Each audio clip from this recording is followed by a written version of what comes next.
F'dak iż-żmien resqu d-dixxipli lejn Ġesu u staqsew: Mela minu l-akbar fis-saltna tas-smewiet? U sejjaħ leh tfajjel ċkejken, qiegħdu f'nofshom u qalilhom: Tassew ngħidilkom li jekk intom ma terġgħux issiru bħal tfal iż-żgħar, żgur li ma tidħlux fis-saltna tas-smewiet.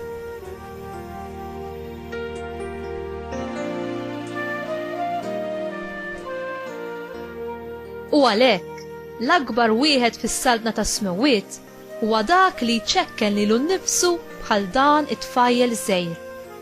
U kull min jilqa' tfajjel bħal dan minħabba f'ismi ikun jilqa' lili. Araw li ma tonqsux mill-istima lejn xi wieħed minn dawn iż-żgħar, għax ngħidilkom l-anġli tagħhom fis-smewiet dejjem jaraw wiċċ missieri li hu fis-smewiet.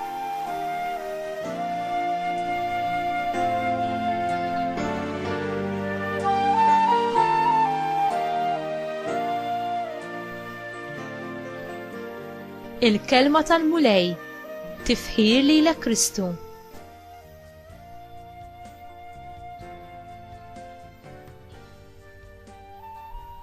Sorpriż li d-dixxipli ta' Ġesu kienu qed jiddiskutu fuq minnu l-akbar fosthom. U aħna mhux hekk nagħmlu wkoll?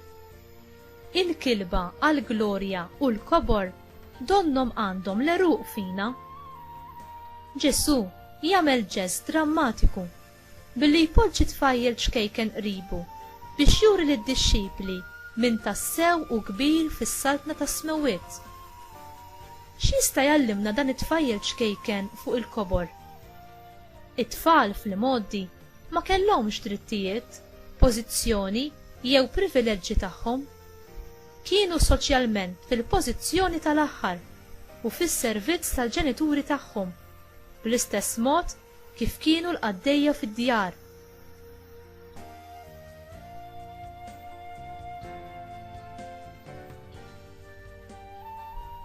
X'inhu s-sinifikat tal-ġest li jagħmel Ġesu?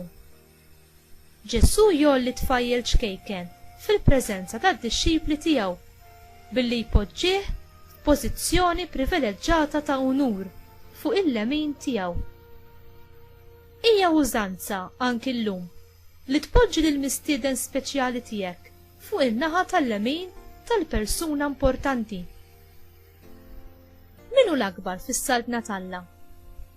Dawk li huma umli u ta' qalb ħelwa, li minflok jesiġu b'konvinzjoni id-drittijiet tagħhom, bil-libertà jiżbujtaw lilhom infushom mis-supervja u mill-glorja jiffittxu għalihom infushom, billi jieħdu l-aħħar post dak ta' qaddej jew dak ta' tfal. Xi jfisser għalik li jkollok stima lejn it-tfal? Inti tagħti eżempju tajjeb lit-tfal? Jistgħu jżommu lilek bħala mudell fil-ħajja tagħhom?